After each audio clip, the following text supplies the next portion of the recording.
Hi, this is a tutorial for Balaur 5.11 and I'm going to explain a bit what sequences are in this one. It's going to be a bit different from the analysis one. I'm not going so much into the menu themselves, but rather it's going to be more of an explainer of what the concept of a sequence is and why I think it's pretty useful. I'll begin by addressing the elephant in the room. What the hell is a sequence? This used to be called batteries. In prior versions, people found the name confusing, and that led to people not, well, a lot of people not understanding what they were, what they could do with them. So, from user feedback, I renamed them sequences. And I also changed the icon.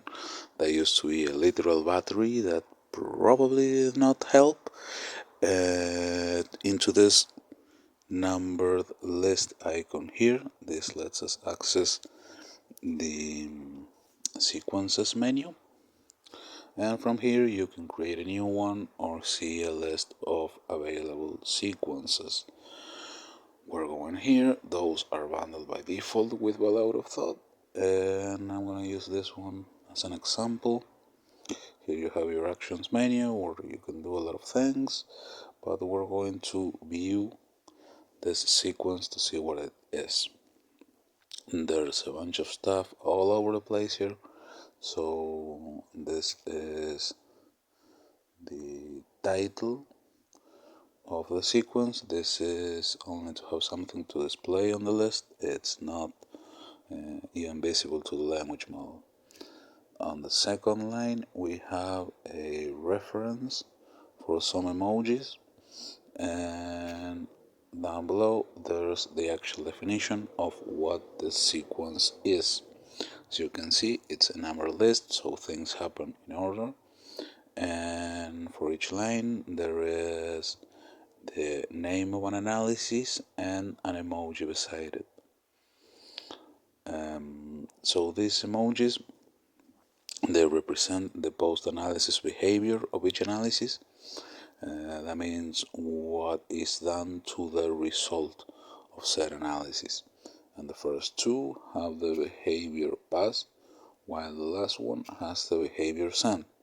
And we're going to explain what all that means in a moment, but just to give you a quick rundown, you can manually perform a sequence here with this option. You can change its name, you can edit it, that means adding analysis, taking analysis away, changing them, changing their behavior, and you can also remove the sequence from the list. And so I could go back and forth for a while, but I prepared this HTML document. I hope you can see through the sheer ugliness of this, but bear with me.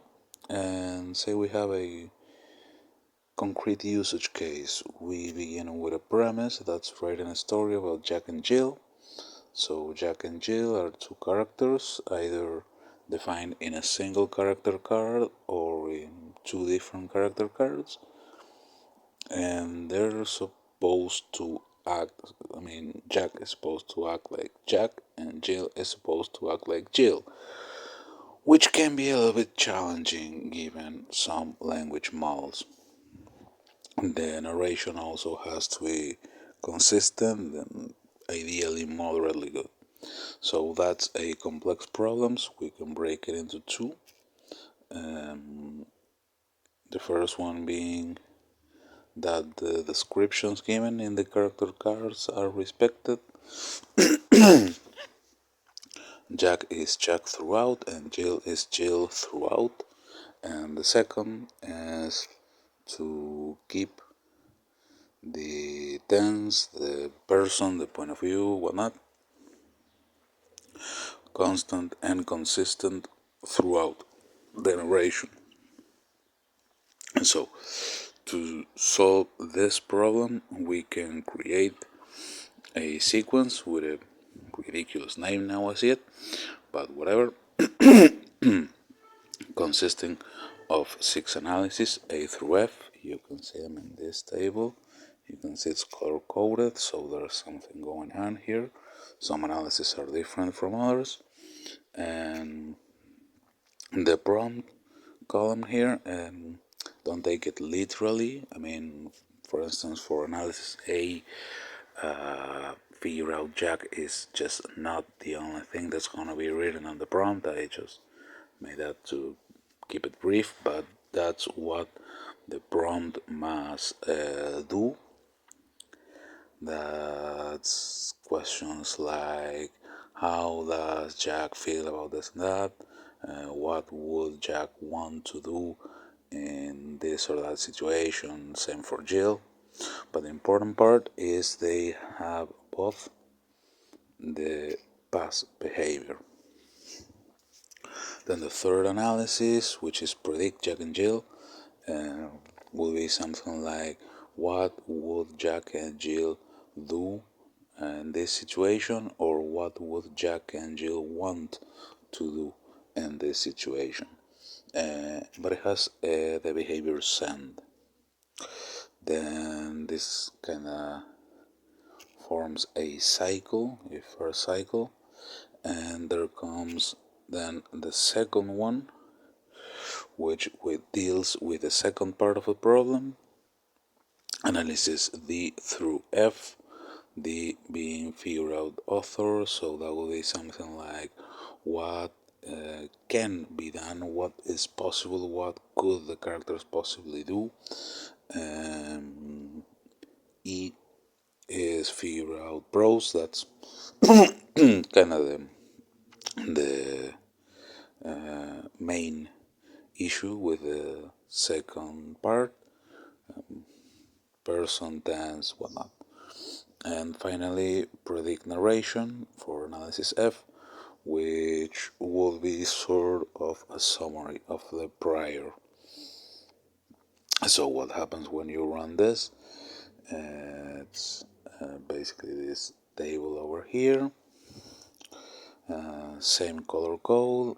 You can think of this table, which horizontal line, as a step on the sequence, and the color code repeats. So I'm not going to insult your intelligence by just merely reading it line by line and whatnot, but the important part is you have a context, like with every language model, and things are added to the context for each step. Now, the important, what does this pass thing do is to add the result of the analysis to the chain of thought. So when we run the first one, we just have the prompt added to the context, but when we run the second, since the first one had the past behavior and the result got added to the chain of thought, when we run the second, we have the result of the first analysis and then the prompt of the second in the context. This one, by the way, also has a past behavior, so the result gets added to the chain of thought, and by step 3, that's analysis C,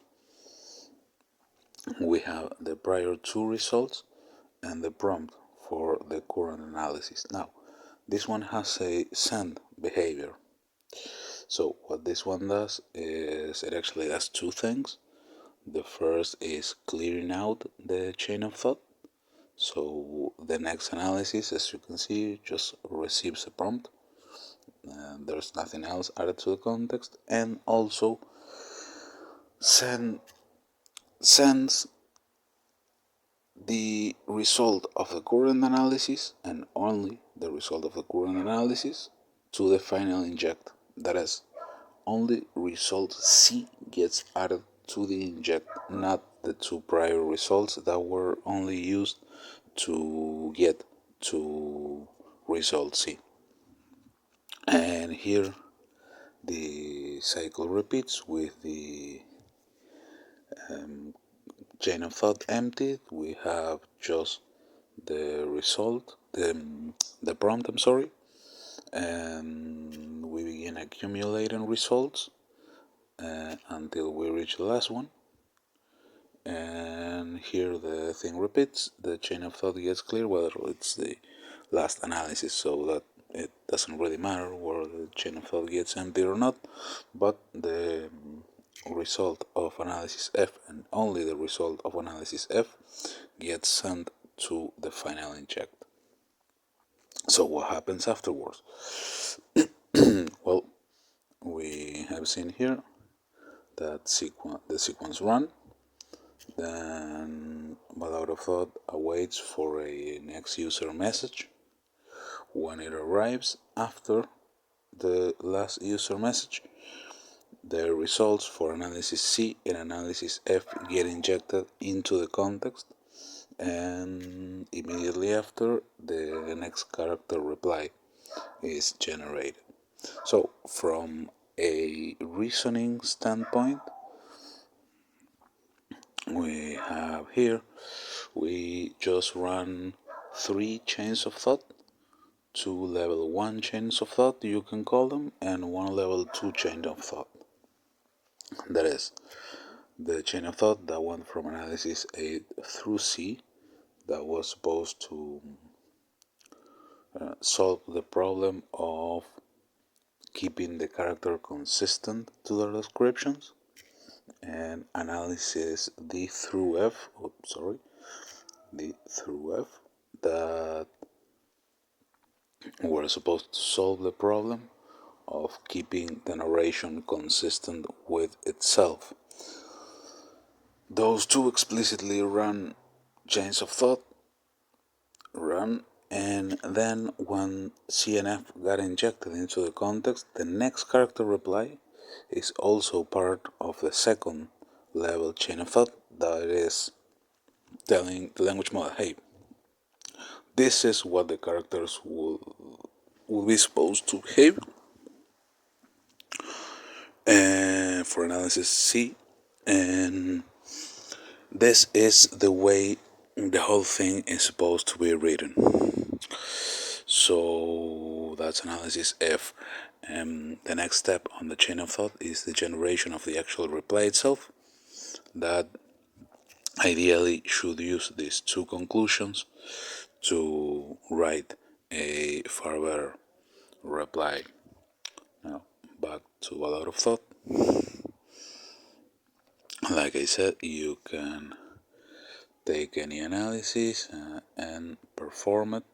This is perform it manually, and you can also take here the automation menu and add a sequence for automation. Choose a frequency, say every 3 user messages, just put an example, and when we see it, we know it is a sequence what's being automated because of the emoji. Then comes the name, and then immediately after, how many user messages are left till the sequence is triggered, and how many user messages need to pass before the sequence triggers every time. There is a subtle difference between running manually or automatically. When you run it manually, the last user message does not exist. The last thing you have in the context is the last character message. So when a manual result gets injected, it gets injected, whether it is the result of an analysis or of a sequence, it gets injected at depth 1, that is before the next user reply. When you run it automatically, the last thing in the context is the last user reply, so that's taken into account for the analysis, and then the result gets injected at depth 0, that is, after the last user message. So there is a little subtle difference there. And also I'm going to show this real quick, which is the configuration menu on the cogwheel icon. Wrappers also apply for sequences, basically because the sequence runs a bunch of analysis, so you have a prefix and a suffix for the analysis prompts, and the prefix and suffix for the analysis results.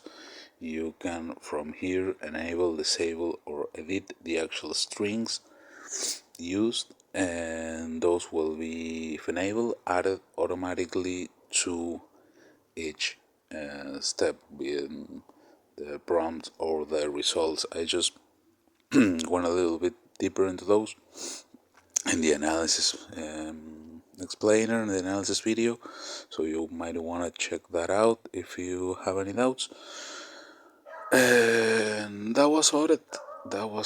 I'm probably gonna upload one or two more videos on Balaur Thought 5.11.